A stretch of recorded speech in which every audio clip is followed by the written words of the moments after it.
So I want to share a secret with you in this video. And the secret is that the media is lying to you right now. They are telling you that at 123.4 million people, the Super Bowl in Vegas was the most watched event in television history. That's a lie. But how come it was so watched to begin with? You ever wonder who actually boosted those ratings up? I'm going to tell you in this video who boosted those ratings, and it was a combination of haters and lovers and looky-loos. And it's all tied into something called the Vegas effect. How's it going, guys? Welcome back to the channel. My name is Steven. I'm not leaving Las Vegas. This is a Vegas video channel where we are not auditioning for the casinos like so many others seem to be. I know they have Tom Brady and Bruno Mars to do all of their ads for them. I will bring you the truth, deep dives, intellectual thoughts and talks, short films, and live streams. So let's get into it right now.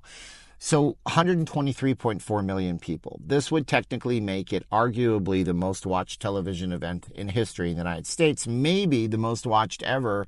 However, back in the 1960s, when the moon landing happened, we didn't have the same kind of metrics that we have right now for quantifying how many people were actually watching a television broadcast. We'll get to why that's a lie in just a minute or two, but we have to ask ourselves, why did this even happen? Why did we get to this level? How come so many people actually watched this? And that's something that I talked about and touched upon in my previous video, where we had a couple of NFL broadcasters who were just hating on the city. We'll get to that in a minute too. It's called the Vegas effect. Now, the Vegas effect is something that I kind of knew was going on, but it's something that I learned about from my publisher at my magazine I work with, and they sell advertising called My Vegas Magazine. And when I asked him, and I said, hey, I bet you I could get magazines into the Pinball Hall of Fame. You know, I did a thing for them in the past with a charitable deal. He said, we can't do that. It's too close to the Strip. The Vegas effect. I said, what's that? He said, you put Vegas on anything and it will just fly off the shelves, no matter if it's the best thing or the worst thing. He said, if I did that, I would have 25,000 magazines, our entire print run that we do quarterly, just gone within a week or two. It doesn't make any sense because they're going out to the tourists and we're based on locals. So it made a lot of sense. And then I started to think, but wait a minute, that might be 100% true, because when I was working on the Strip a long time ago, doing timeshare marketing and promotion, I remembered that there would be a rockabilly festival. And if you don't know what that is, that's like a throwback to the 50s. And everybody dress up like Arthur Fonzarelli or like Betty Page, with the guys and the gals respectfully. And they would come in and the guys would have like Vegas tattoos on their forearms, like permanent ink of the Vegas sign. And I said, well, what's the deal? He goes, oh man, there's just an infatuation with Vegas. He'd be, Roy, is your infatuation with Vegas? Terrible accent. Sorry, if you're from the UK, please don't dislike this video. But if you're from anywhere, go ahead and subscribe to this channel right now if you guys haven't done so. Subscribing costs you nothing. Majority of you that watch over and over, you don't subscribe.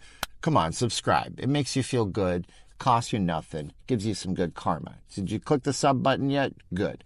But yeah, so those folks were absolutely infatuated with the city, and it's really true. You can put Vegas on anything and it becomes super duper popular. So that's the first part of that 123.4 million lie. I'm going to call it a lie. We'll get to that, as I promised, in a minute.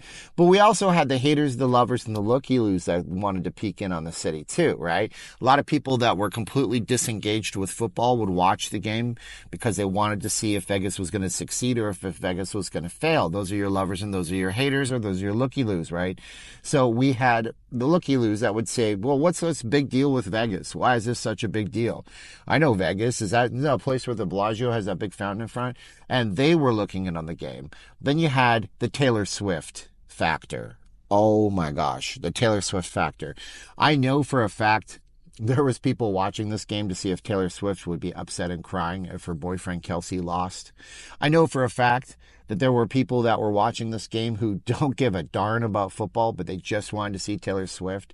Mostly a lot of, I'm guessing, a lot of young ladies out there, but probably some young guys too. And they wanted to see if they would see Taylor Swift. Oh my gosh, is Taylor Swift getting to Vegas? She's in Japan on the Eras tour. Is she going to clear customs? She just got off stage. It was a storyline. It was a threat. It was something that drew people to the game. And there was Taylor Swift in the stands. And then we had the people who were the just voracious haters. terrible, right? We had the two broadcasters I made the video about. I won't even say their names because I said his name wrong and everybody tore into me. It was good for comments. I'm glad you guys decided to correct me 100 times on the comments. But they were saying that this is going to be a bad thing. Everybody's going to go crazy. They're going to go hog wild. There's no way. Come on, man. You think that those players that were playing in the Super Bowl of all events were not going to be protected? Of course they were. They were down at Lake Las Vegas. But those guys still tore into it. They still built up into the mysteriousness of it. They still made people want to do a drive-by looking to make sure that everything was going to be okay with the game and it wasn't going to be a complete disaster. And like I said in that previous video, there was not going to be any problems with the actual players in the game. They were sheltered away in Lake Las Vegas, 20 miles off the strip. But those people drew people to Vegas as well. And then you had the fact that, people love the city. That's just what it is.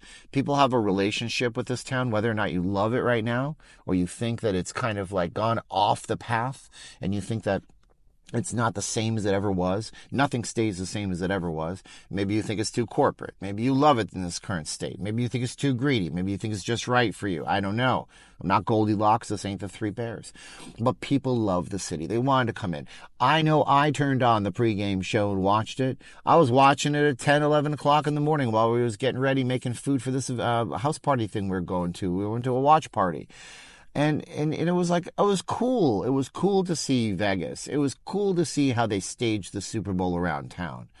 Then you had just people that were curious. They're drive-by, and they didn't know what was going to happen. And then when you combine a game that they might not be totally interested in with all the flashy lights and the commercials, they stick through it.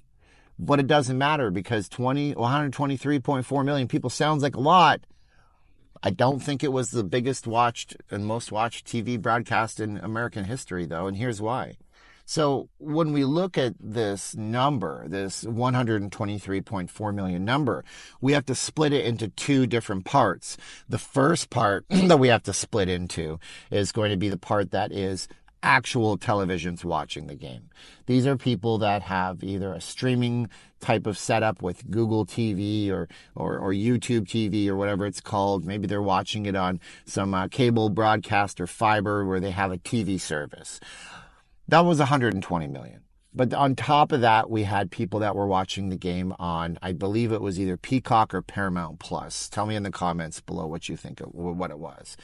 Those people that streamed the game, the question is, do they count towards television broadcasts? Because those people were the people that were watching this game on their phone, at work, or on a tablet.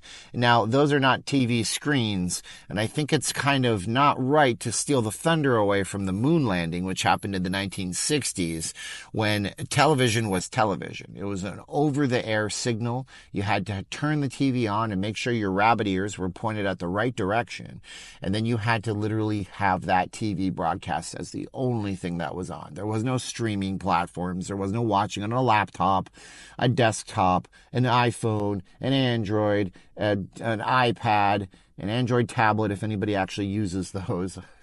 If you use an Android tablet, sound off in the comments below and tell me that I'm wrong and they're the best things ever. So 123.4 million. That includes about 3.4 million streams, which I think is kind of disingenuous to say that these were TV viewers. But hey, it doesn't matter. The Super Bowl in Vegas was a resounding success. And later on in this channel's lifetime, I'm cooking up an idea in my brain to talk about how locals really feel about these big events and the Strip, and whether or not we love them, hate them, or are completely indifferent.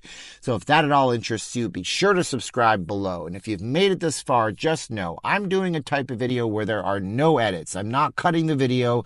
If I and I and if I do the wrong thing, I'm just rolling with it, because sometimes I think our ADHD brains kick in, and I love telling you guys something to see if I can make you stick through with my story. And that was the experiment today. Let me know what you think in the comments below. You're the best part of my day. Thank you so much for watching this channel. It is an honor to be able to hear you give me comments and to serve you, to help you have a better stay in Vegas. And also, I'm off caffeine for 2 days and 10 hours. So my brain is a little bit soft right now. So we're doing an experiment in my personal life. Now's the time of the video I say 3, 2, 1, click. Are you ready? 3, 2, 1, and click.